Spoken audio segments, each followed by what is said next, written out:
They're shooting a movie. My neighbor came and said that they're filming a movie and the streets are gonna be all covered in the stuff, and my kids went running out to check it out. I wish we knew. The police or anything didn't put anything out that you guys were going to be doing this, and my dogs raised a havoc this morning. They really have director's chairs down there. All the lights, all the setup. The lights, the cameras, and seeing this action. It's overwhelming. That's Robert Loggia. And Richard Roundtree. I mean, you know, the original Shaft. It doesn't look chaos, but kind of busy, crazy. I think it's great. Y'all go do my house on the 23rd. Yeah, good game. The game was good. That is a wrap for the picture. The photography of Wild 7. Thank everybody for an excellent, excellent job. We love you. We'll see you at the movies. Some of the most interesting things happen with the crew behind the scenes, what's going on, the ridiculousness of producing a movie.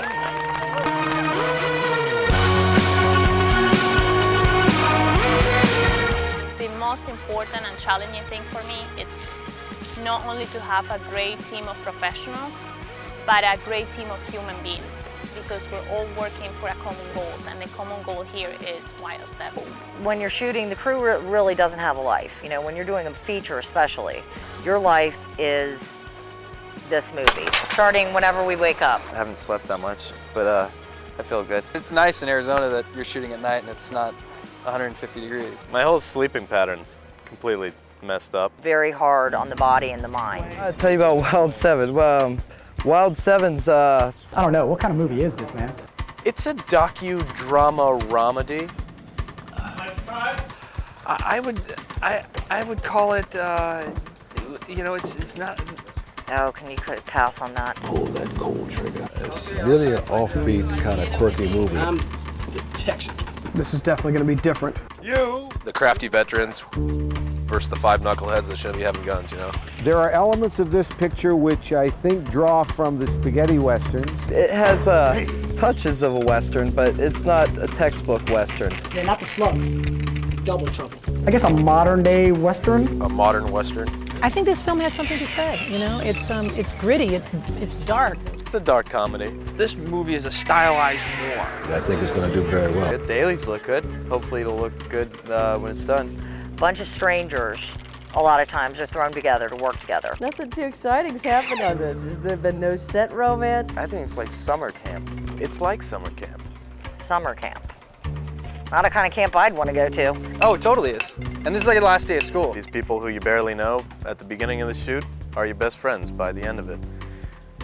Or your worst enemies. You've got a lot of personalities. I cast based on personality. A lot of personality, that's for sure. Yeah, all these guys are so different. That's what makes it so great. Loggia was a challenge. God damn it, my fucking trailer's all messy. This is fucking ridiculous. Would you come to a hotel?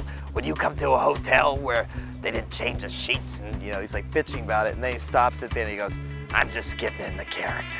My character is very nefarious. I don't like black people. That doesn't mean that I won't try to get along with you.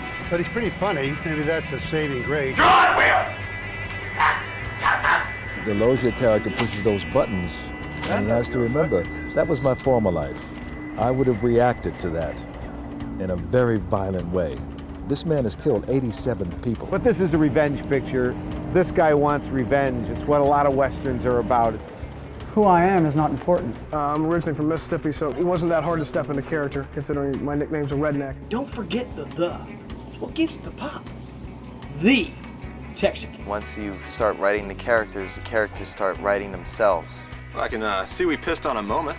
Connor looked like he was just about to go in for the kiss. Nick, best summed up as Nick the Prick. I fucked that little bitch. I fucked her an hour before she turned 18. Petey's kind of the mom of the group. Takes care of everybody. I spent 20 minutes trying to convince these girls not to call the cops. Philip's an idiot. There's two bum girls over there. Hey!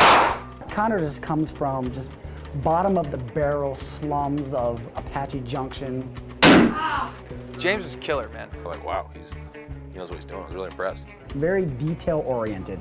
Young guy, 23. I like the fact that he's young. Very young. I got shoes older than This is his second picture. You know, he's open to interpretation from the actors for their own roles. My intention was to have a bunch of fresh guys against the older guys who are very experienced. That's what I'm going for, because that alone will help give the stories a different feel.